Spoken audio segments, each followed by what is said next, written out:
Good afternoon, Mr. President. First of all, I wish to acknowledge your courage in taking full responsibility, full legal responsibility to all the victims of war on drugs, both legal and illegal, as you have mentioned, Mr. President. Hindi ko na kontrolado kasi ma'am And Mr. President, I wish to manifest that it is my humble opinion that one will not take legal responsibility unless there is no willingness as well to admit being behind all the killing incidents that transpired during the war on drugs.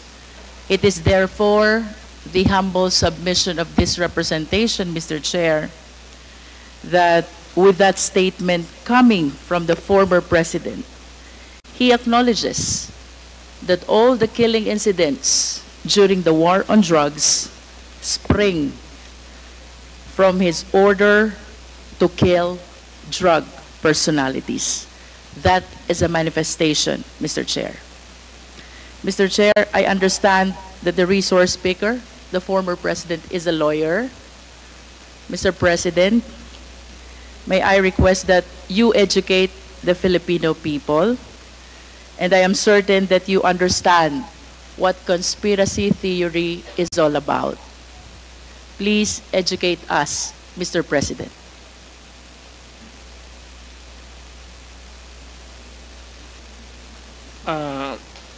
I may have some lapses already, but I will give you the definition of a conspiracy to commit a crime when two or more persons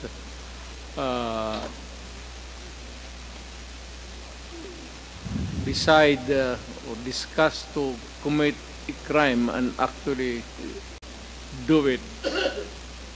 More or less ganon ang takbo ng ano. Thank you, Mr. President. And you will agree with me, Mr. President, that under the conspiracy theory, mayroon pong tatlong klase ng principal. One is principal by inducement. Two is principal by indispensable cooperation. And three, principal by direct participation. Being a long-time prosecutor, Mr. President, can you please enlighten us on this? Well, one is yung induce. It could be an inducement could be money, usually, or inducement by a woman to a man to kill her husband so that they can live forever happily ever after. Or a group of persons, sindikato, lahat, what is illegal, gambling, smuggling, these are they are the conspirators of crime. So you have explained, Mr. President, principal by inducement. It could be money, it could be an order by a person who have influence over another. How about principal by direct participation, Mr. President? You actually agree with one another to commit the crime and you participate. Thank you. And how about principal by indispensable cooperation? Well, in the sense that, for example, if there is no way of traveling from one place to another and you are the only person who can provide the transportation, a vehicle, and that would be indispensable cooperation. Without the vehicle, you cannot commit the crime. Thank you, Mr. President, for enlightening us. going back to your statement that you are taking full legal responsibility to all the victims of war on drugs, both legal and illegal. It is my humble submission, Mr. Chair, that the former president can be considered liable for all these crimes under the theory of conspiracy by being a principal by inducement. I wish to manifest, Mr. Chair, that without the order, without the reward, these police operatives should not have resulted to killing a huge number of victims of war on drugs. Beg to disagree with your premise, ma'am. I understand, Mr. President, but that is a manifestation. Yes, but you Thank know, you, a Mr. police is President. supposed to do his duty. He goes to school for 2 years. He receives instructions to how to go about his duty. And we have to give the presumption of regularity. That's a principle of law. Thank you, Na Mr. President. Pag every time na may ginawa kaya in your favor is the principle of regularity Presumption in the of performance regularity of duty. of performance of official duty, Mr. President. Thank you for your enlightenment. Mr. President, I wish to ask, with all due respect, considering your statement of taking full legal responsibility, both to legal and illegal activities, can Well- I equate this statement of yours to an extrajudicial confession of guilt? Well, in a sense, yes. Wala na akong magawa eh. Are you saying yes, Mr. President? Yes, because I ordered the campaign against the drug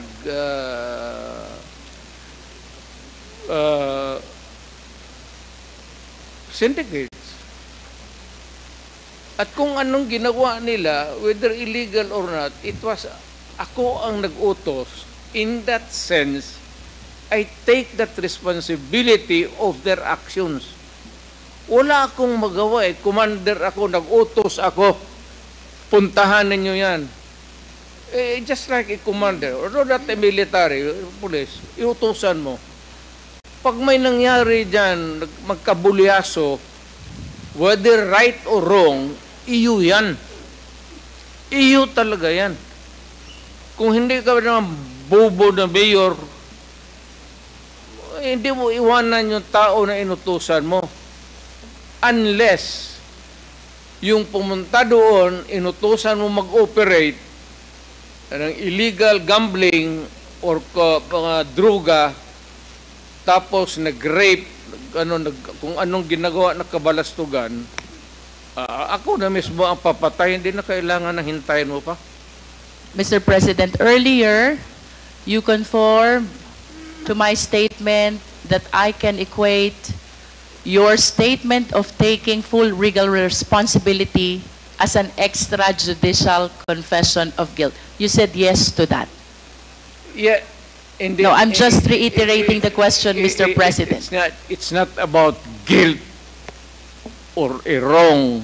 What I'm saying is that yung lahat ng inutusan ko yung war against drugs, o yung isang platoon dyan o isang batalyon, kung ano yung ginagawa nila, kaya I take full responsibility for that.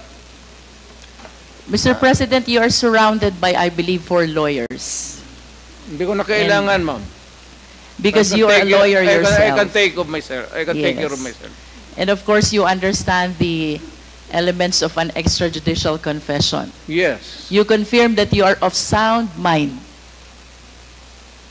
And not only that, body Yes. as well.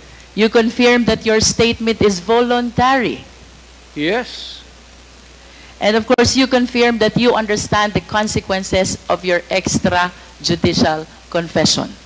Hindi naman alam, hindi naman ito korte. So, I understand, Mr. President. That's why we call it extra judicial confession.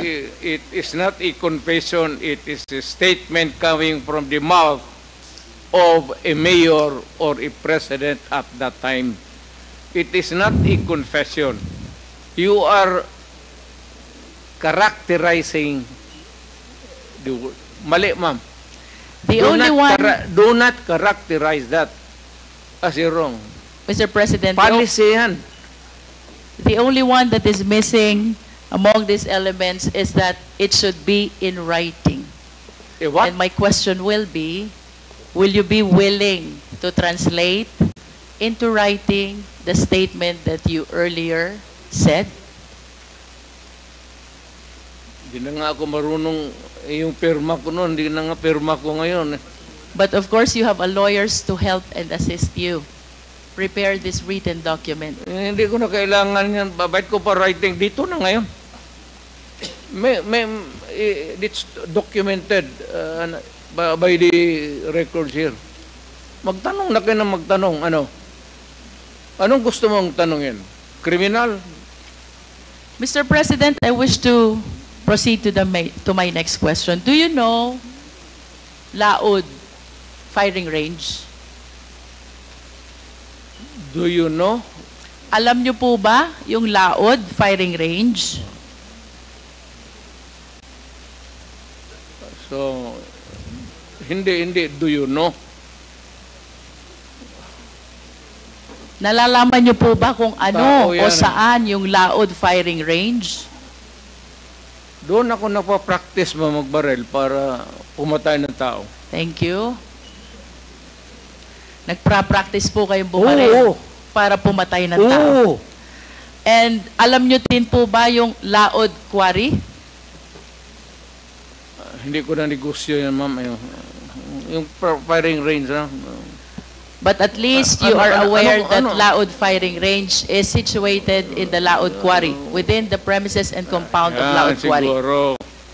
Tama po ba yun? Within the premises of a quarry, there is a firing range.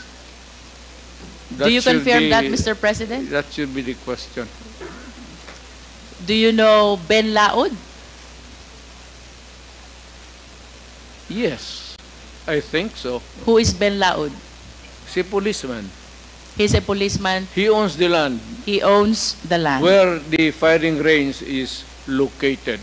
And do you remember, Mr. President, that the CHR, during the time of the former chairman, Laila de Lima, investigated and inspected this Laod Quarry, where they were able to discover human bones.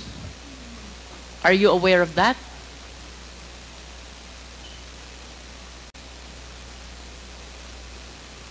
Sino ma? Who investigated? Panahon po ni Chairman Laila de Lima sa Commission on Human Rights. Sorry, I do not know her. Nag-imbestiga po ang CHR Ay, tungkol siguro. sa extrajudicial killing kung saan nakadiskubre po ang taga-CHR ng mga buto ng katawan ng tao. Kayo po ba ay aware dito? I am aware of only one bone. Dala-dala ni... Sino yung sinabi mo? Binalot CHR niya. former chairwoman, Laila de Lima. It's there. Hindi... Isa lang po. And you are aware also that the former DOJ Secretary, Vitaliano Aguirre, represented Ben Laod in the investigation of the extrajudicial killing. What do I know about the investigation? Or If you are about aware, Aguirre? Mr. President. Yes, Aguirre is my...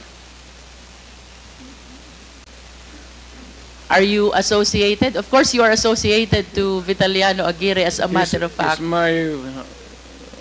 Contemporary. Sa eskwelahan, no? And during your time, you appointed him even as the DOJ Secretary. Tama po ba? Yes. Because bright. During that time, Mr. President, you were the mayor. Tama po?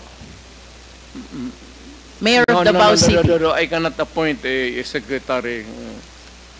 Hindi ako, mayor lang ako po, so it has to be Now, let me rephrase my question, Mr. somebody President. else's job, not mine. During the time when these extrajudicial killings happened, you were the mayor? Tama po ba yun?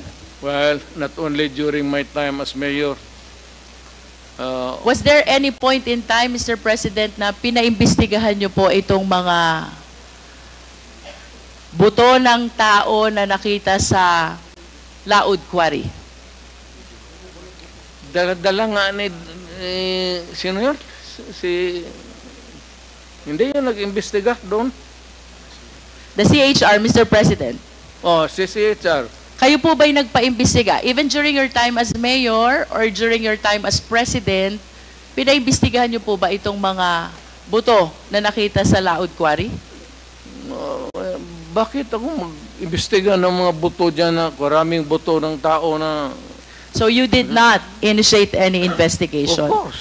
Mr. President, I will proceed to the next question. On December 31, 2004, nag-conduct po ng raid ang PIDEA 11, headed by Superintendent Wilkins Villanueva, joined by some operatives of PIDEA Manila, National Headquarter. 6 po yung Chinese na napatay.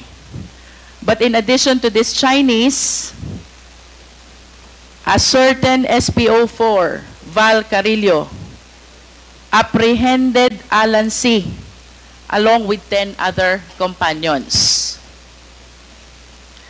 Based on the affidavit of Mr. Las Cañas, Mr. President, you ordered the killing of Mr. Alan C. along with the 10 other companions. That is not true. That is a job of the police. Hindi ko trabaho magpatay, ma'am. There are 2 important observations in his affidavit, Mr. President. Ang sabi po niya dito, si Alan C. ay nag-offer ng 200 million for the release of the 2 chemists and another 100 million for the remaining 8 personalities. But when he tried to seek your permission, you refused, and you even said, madami kayong intel funds. Totoo yan. Kung bribery siguro yan. Hindi ko, never in my... Are you confirming, Mr. President, that during this time, Las Cañas and Sunny Buenaventura sought your permission whether to release Alan C. and the 10 others in exchange of the 200 million plus 100 million? Masyadong maraking pera yan, man. Totoo yan. You are denying it, Mr. President. Of course. But do you confirm that when you refused this offer, you even told Sunny Buenaventura and Arturo Las Cañas that you have ample intel funds, so you don't need those bribes, if you call it bribe?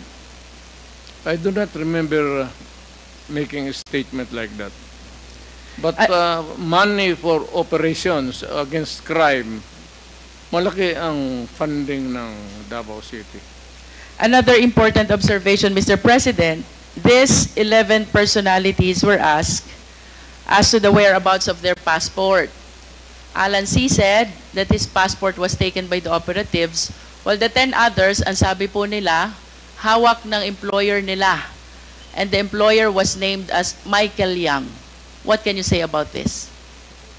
Nothing to do with it. Wala akong pakialam dyan. Hindi ako nakikialam ng mga passport. Mr. President, to conclude the question about this Dumoy raid, this is the raid of the PIDEA which happened in Davao Shabu Laboratory on December 31, 2004, where 6 Chinese personalities were killed during the raid, and the 11 others were brought to Laod Quarry, where they were summarily executed and buried upon your order, according to the testimony of Arturo Las Cañas. Do not believe Arturo Las Cañas.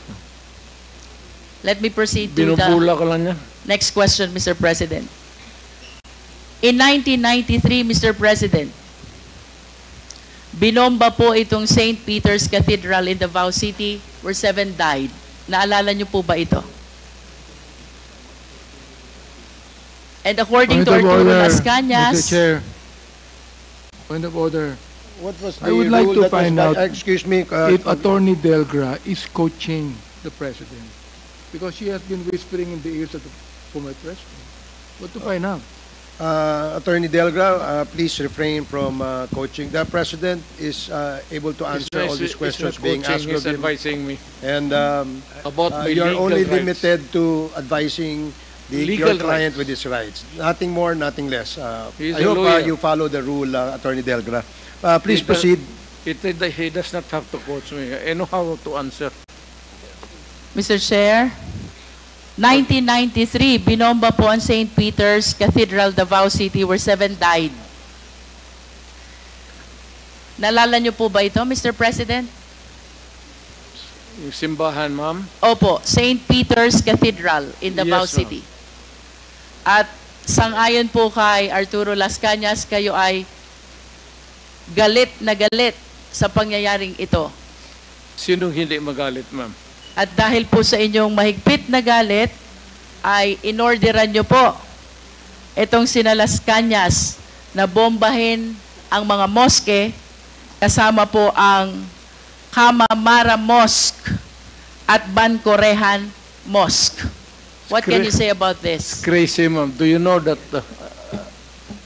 my mother is a Muslim? That's an idiot statement. In other words, you are denying. Of course. Mr. President, let me proceed to June Pala. Sino po si June Pala? Well, he was a broadcaster. He is a broadcaster who used to criticize you during his programs. Tama po ba? Everybody, pati ako, tama yan. Trabaho niya yan. And according to the testimony of Arturo Las Cañas, you ordered the killing of June Pala. Niwala kay Las Cañas. Lahat na nandang participation ng crime niya, kanya. There's a pattern, you know. Look at the pattern of the crimes. Kanya lahat ng ano. Do you believe that as a policeman? Would I? Would I? Kanina po, Mr. President, I started my interpellation with acknowledging your courage in taking full legal responsibility to all the victims of war on drugs, and you said both legal and illegal. The reasons why I asked about Laod Quarry, where human bones were found. The reason why I asked about the Dumoy raid, where 11 Chinese personalities were summarily brought and killed to Laod Quarry. The reason about why I asked about the mosque bombing and the killing of June Pala is I wanted to substantiate the courage that I saw on you when you initially expressed taking full legal responsibility to all the victims of war on drugs, both legal and illegal, according to you. You are substantiate? Yes, Mr. President. Where's the proof? Mr. President, I'm anchoring my questions about the separate incidents from your initial statement that you are taking full legal responsibility Yes. to all the victims of war on drugs. You said both legal and illegal. Yes. Mr. President, you are a long-time prosecutor, correct? And of course, it is very fundamental upon us, all lawyers, the Yeah. requirements of due process. We are zeroing in on a particular individual now. Due process is the law which hears before it condemns. Due process is the law which requires notice and hearing. If you say so. Mr. President, I hope that we will be reminded that by due process, the end does not justify the means. Kanina po, tinanong din po kayo ni Honorable Brosas about the number of the victims of war on drugs. Tinanong po kayo about statistics, and you lamented na hindi nyo po alam or dala yung records. Now, I want to share to the public the statistics of the victims of war on drugs. We are... Mr. President, this is from PIDEA. I think this is a consolidated effort of Karapatan, Global Witness, National Union of Journalists of the Philippines, the Supreme Court, Rappler, and the Philippine Drug and Enforcement Agency. We have 6,252 individuals in police anti-drug operations as of May 2022. 27,000 to 30,000 individuals, including those killed vigilant style. 427 activists, human rights defenders, grassroots organizers as of December 2021. Land and environment defenders as of December 2020, 166. Journalists, media workers, as of April 2022, 23 victims. Judges, lawyers, prosecutors, as of December 2021, 66 victims. And mayors, vice mayors, as of December 2021, 28 victims, Mr. President. Mr. President, my question is, when you implement war on drugs, did you strictly comply with the requirement of due process? Yes. Mr. Chair, I will wrap up. Thank you, Mr. President.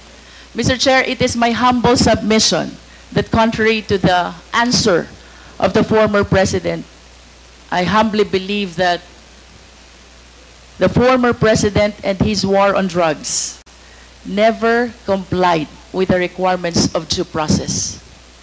The statistics show, Mr. President, the huge number of victims of war on drugs. If my memory serves me right, during the time of Aquino administration, there are like around 200, and during the present administration, there are around like 200 victims as well of war on drugs. Given these statistics, Mr. Chair, this is almost or around 31,000 victims of war on drugs. If indeed they follow the requirement of due process, wala po dapat ganito karaming patay. At ang dapat, maraming kaso na pending in court. I hope all of us will be reminded by the fundamental law that no person should be deprived of life, liberty, and property without due process of law. By Mr. President's own admission of his accountability, both to legal and illegal actions of the police, it is the humble submission of this representation, Mr. Chair, that the Quadcom is ready to make a recommendation for the filing of the necessary action in court. That is a violation of the law, RA 9851, Act defining and penalizing crimes against international humanitarian law, or at the very least, the murder cases as defined under the revised penal code. To finally conclude, Mr. Chair, last series of questions to Mr. President, again to substantiate the courage that he was able to show during the initial part of this hearing. Mr. President, in the past hearing of Quadcom, may 30 Chinese drug lords na napatay sa Davao Penal Colony. Are you willing to take accountability and responsibility also for this? Wala na ako niyan, ma'am. Nandito na ako sa Maynila. So, you're saying no. Oh, well, kung gusto mo isali yan, idagdag mo na, okay lang. How about the death of General Barayuga, the PSCSO Secretary, are you willing to take full legal responsibility for this? I do not kill generals. The death of Mayor Aldong Parohinog and the 15 others in Osamis City, are you taking full responsibility on this? Hindi ako nagpapatay ng mga mayor, ma'am. The death of Mayor Espinosa of Albuera Leyte, are you taking full responsibility on this? Hindi ko, ma'am. That is my birthplace. The death of Tony Halili in Tanawan City. Malayo yan siya sa akin, ma'am. The death of Mayor Perez of Los Baños. Lalo na. Ibalik ko po dun sa una niyong sinabi. If you are denying all this, alin po yung tinutukoy nyo when you said you are taking full legal responsibility to all the victims of war on drugs, both legal and illegal? Yes. Kasi order ko kasi yung, that was my campaign against drugs. Na yung, alam mo, maraming istasyon, maraming pulis. Kung nagkaletse-letse doon, hindi ka maghugas ng kamay. Dapat sabihin mo, akin dyan, kasi of course, nagkamali sila. Now, if there is an appropriate action na gusto ninyong ilabas, then file the case in court. Wala namang pigil. Matagal na yan yung sabi extrajudicial killing. I am challenging anybody or everybody who makes the accusation, whether it is really true or not, it may be true, file the case in court because may korte tayo. And even if I will admit na totoo yan, you have to go to court because I will make the admission there again. Are you saying, Mr. President, that when you go to court, you're willing to admit also your accountability for all the deaths during the war on drugs? Of course, may abogado man ako, ma'am. Kung ano sabihin ng abogado ko, sunod ako. I hope that everything that you said before the Quad can be reduced in writing so that truly we can believe that you're taking full legal responsibility to all the victims of war on drugs, both legal and illegal, because as lawyers we believe that by extrajudicial confession, we have to put that in writing, Mr. President. Totoo yan, ma'am. I ordered the campaign against drugs. Hindi ako it's a policy of government or of the president. Hindi ako maghugas ng kamay. Hindi ako magsabi, hindi, kasi yung department, hindi, akin yun. Mr. President, last question. If one of these days the ICC will come, will you voluntarily submit yourself? Sipain ko pa sila, ma'am. But you said a while ago that if somebody will sponsor your fare to the ICC, you will voluntarily submit yourself to their investigation and jurisdiction. Yes. Pero kung sila magpunta dito, sipain ko. But will you confirm that you are willing to submit voluntarily yourself to ICC? Punta ko doon, sipain ko rin sila. Same. I have nothing further, Mr. Chair. Thank you, Mr. President. Thank you, Congresswoman Luistro. The next to interpolate. Yes, Mr. Attorney Chair, Bell. with all due respect, Mr. Chair, the Sunday bombing of Davao City is known to me personally because at that time I was the chairman of the Human Rights Committee of the IPP. Point of order, Mr. Chair. What is the point of order, Congressman Acop? We do not know the personality of Attorney Bello, and he has not been invited as a resource person, and therefore has no right to speak before this committee. I agree, Your Honor. Mr. I have no contradiction to the manifestation of the Honorable Chair, Congressman Acop. But I just want to inform this body of what the Easter bombing is all about. Because the Honorable Congressman Luistro mentioned about it. And she insinuated that as a result of the Sunday bombing, former President Duterte caused the bombing of Muslim mosque, which is not true because at that time, Your Honor, he was just a fiscal of Davao City. Okay, I salamat know po. that, Your Honor, because I was the one who investigated this incident upon the direction of the Integrated Bar of the Philippines. So, for the record, Congressman Luis Ro, Mayor Duterte or President Duterte was a fiscal at the time of the bombing of the San Pedro Cathedral. Okay, It thank is you. not true Thank you, that he Attorney was the Bello. mayor. Your manifestation is noted.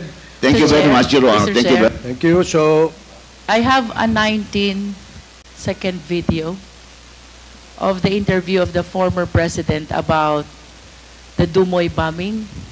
If this representation many may be minutes is allowed that, to. I think this is 19 seconds, Mr. Chair. seconds. Okay, please. Secretariat, kindly play. Before that, we'd like to acknowledge the presence of Vice President Sara Duterte.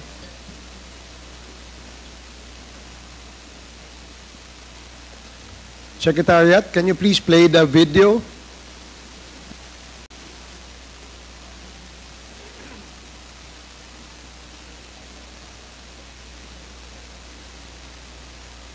May I also remind our lawyer friends of the